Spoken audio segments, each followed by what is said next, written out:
el hombre que gane 5 duros, que se gaste 1. Ya está la economía. Pero si el hombre que gasta 5 o que gana 5 duros, si se gasta 6, ya se ha jodido la economía. Luego, después que dice, yo tengo un chico que estudia, que no hace falta economía. Aquí no hace falta ser economista. La economía tiene que venir por uno mismo. Ganar 5 y gastar 1. Y entonces está la economía. Esa es la economía verdadera. ¿Sabe lo que decía un tío mío? Que ahí, lo sabía, que Gregorio, que vivía ahí. No hay bien que siempre dure. Decía, dice, de lo malo a lo bueno se va bien, pero de lo bueno a lo malo, ahí qué mal se va a ir. Y es lo que va a venir.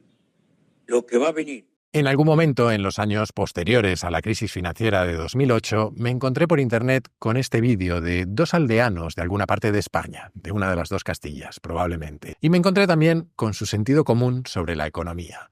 Ese mismo sentido común que, a veces, se acaba perdiendo entre las sofisticadas teorías políticas y monetarias que nacen de las universidades y empresas más prestigiosas. Lo cierto es que el dinero, en diferentes formas, nos acompaña desde hace milenios. Es una tecnología humana, para muchos la más importante que hemos inventado, el mejor mecanismo que encontramos para amplificar nuestras tendencias naturales. A lo largo de la historia, nuestras sociedades, nuestra cultura y hasta nuestro arte evolucionaron de manera inseparable de cómo lo hacía el dinero. Y quizás por eso es un tema tan controvertido. Hay quien lo considera imprescindible para ser libres y también quien cree que es precisamente lo que nos encadena. Seguramente haya tantas personas que lo ven como una herramienta para el bien, como personas que piensan que es el origen de muchos de nuestros males. Sea como sea, desde que empezamos a usarlo, se convirtió en un elemento central en nuestro día a día. Nos guste o no, el dinero es simplemente esencial en nuestras vidas. Por eso, hoy empezamos una serie de capítulos sobre nuestra tormentosa relación con el dinero.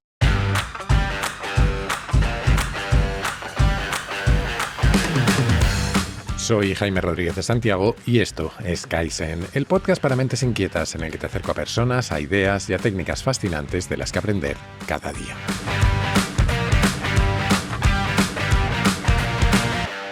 Vamos a empezar esta serie hablando de un milagro, porque de la misma manera que un sacerdote católico transforma una oblea en el cuerpo de Cristo a través de la ceremonia de la comunión, los bancos centrales convierten la celulosa que hay en un trozo de papel en dinero. Todos creemos en él y por lo tanto debe ser real. ¿Pero lo es? El dinero es abstracto y solo tiene valor si todos los demás, o al menos un número suficiente de todos los demás, nos lo creemos. Como milagro no está nada mal, ¿no? Aunque el aspecto más fascinante del dinero seguramente sea cómo nos afecta, la manera en la que nos cambia, lo que nos permite hacer y cómo aflora nuestros instintos más profundos, algunos buenos y otros desoladores. El dinero es una sustancia altamente emocional, puede ser transgresor, sexy, peligroso o embriagador. El dinero es poder, es dominación, pero también liberación. Compra nuestra independencia, aunque puede hacernos adictos a él. Nos motiva y canaliza nuestras energías, aunque lo que hagamos con ellas depende de nosotros. Hay quienes lo usan para ayudar a los demás y quienes lo acumulan de manera enfermiza. El dinero no tiene moral, amplifica la nuestra. Quien a lo Gordon Gekko piense que la codicia es buena, actuará en consecuencia. Quien crea en la igualdad y en los derechos humanos lo usará para tratar de lograr esos objetivos.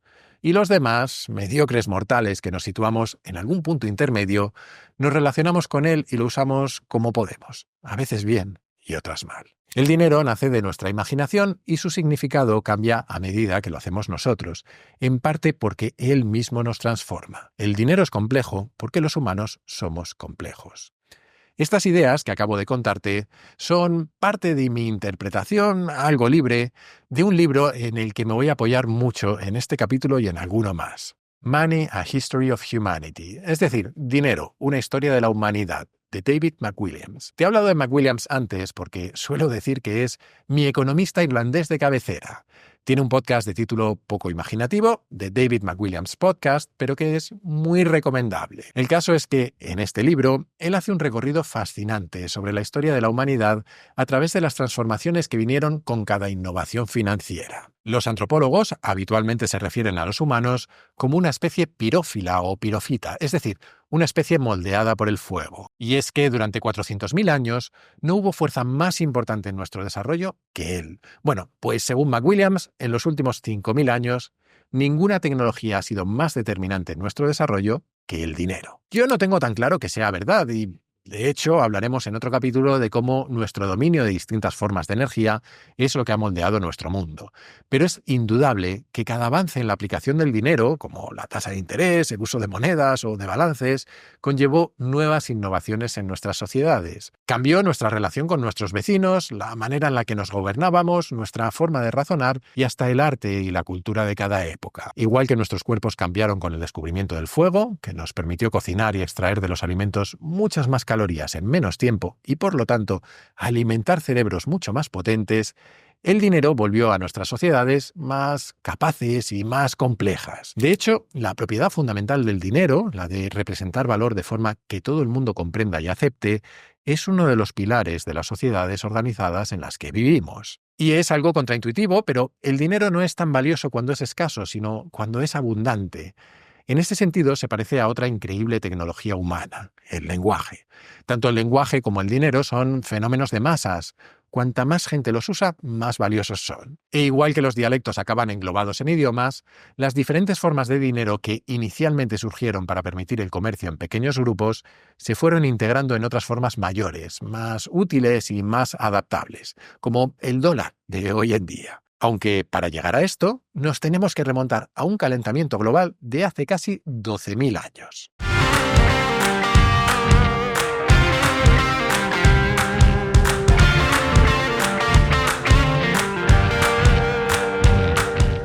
Pese a dominar el fuego, durante cientos de miles de años los humanos fuimos cazadores-recolectores. Nos agrupábamos en pequeñas tribus nómadas que recorrían la tierra huyendo del frío y buscando alimentos. En aquellas tribus no había ni monedas, ni impuestos, ni nada similar, aunque sí existía un cierto sistema jerárquico que todo el mundo comprendía. Aquella forma de vivir duró hasta que se terminó la última glaciación conocida, hace 11.700 años, cuando comenzó aquel periodo en que te hablé en alguno de los capítulos sobre el misterio de la vida, el Holoceno, que es básicamente cuando nos tocó la lotería cósmica, o al menos meteorológica, porque el planeta se calentó y eso nos permitió lograr en apenas 12.000 años lo que no pudimos en los cientos de miles anteriores. Porque muy pronto, y de forma independiente en diferentes partes del planeta, surgió la agricultura.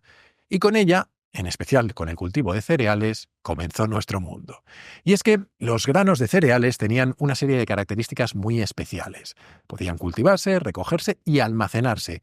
Es decir, proporcionaban una fuente de alimento que podía dosificarse.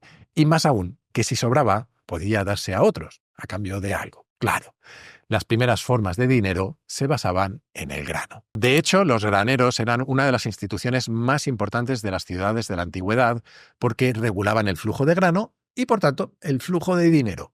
Eran casi un banco central. Además, los excesos de las cosechas podían ser sometidos a impuestos, con la tentadora posibilidad de que una parte se quedara por el camino, en los bolsillos de gobernantes y burócratas.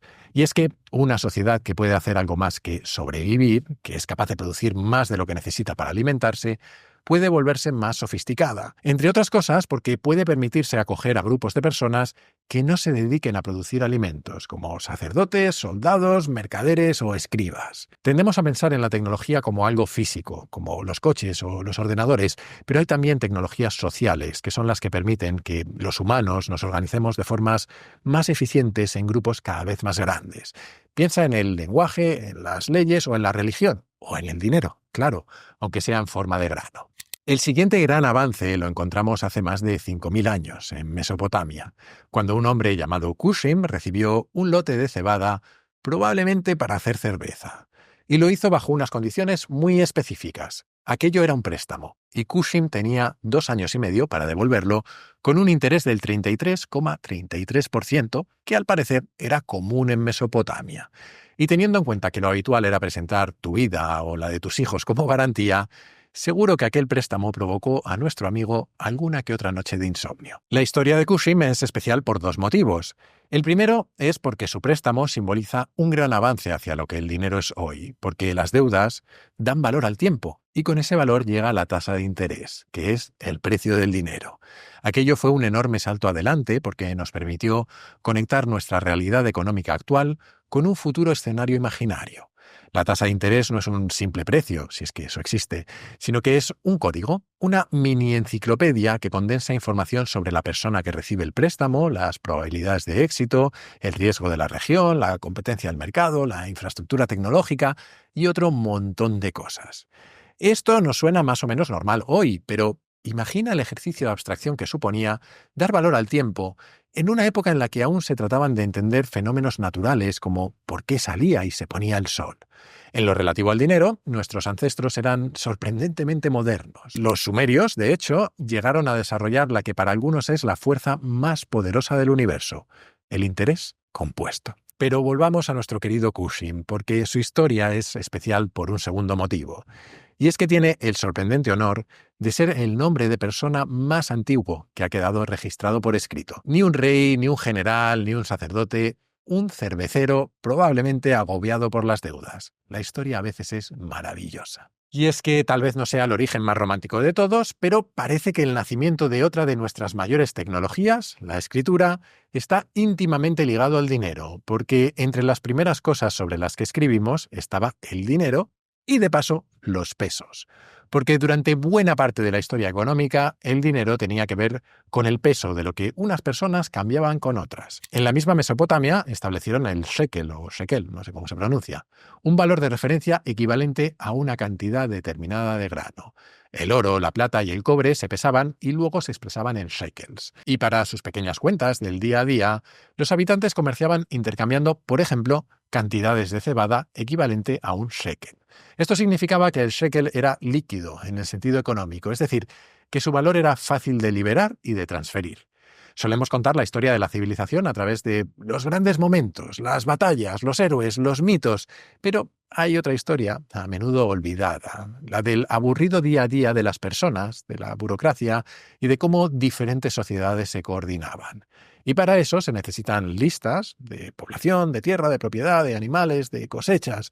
Para cobrar impuestos hay que saber a quién cobrar, dónde ir a cobrárselo y cuánto. Y se necesitan leyes, claro. La escritura cuneiforme de los sumerios nació principalmente para el comercio y, por lo tanto, para las matemáticas. A medida que el comercio se intensificaba, se fueron haciendo cada vez más necesarios los cálculos básicos.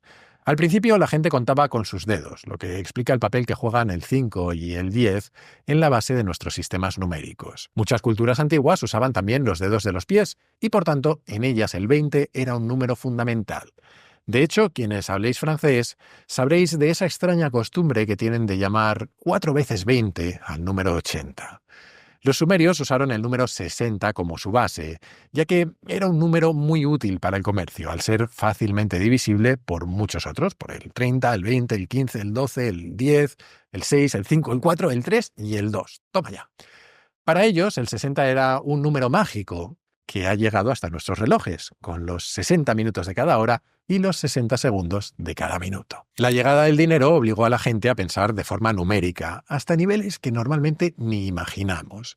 En una época en la que aún se sacrificaban animales para tener el favor de los dioses o se examinaban los intestinos de un pollo para predecir el clima, los sumerios inventaron la hoja de cálculo. Los arqueólogos han encontrado tablas como la de la ciudad de Drechem, que tiene unos 4.100 años de antigüedad, con proyecciones y previsiones sobre una inversión en un negocio de ganado.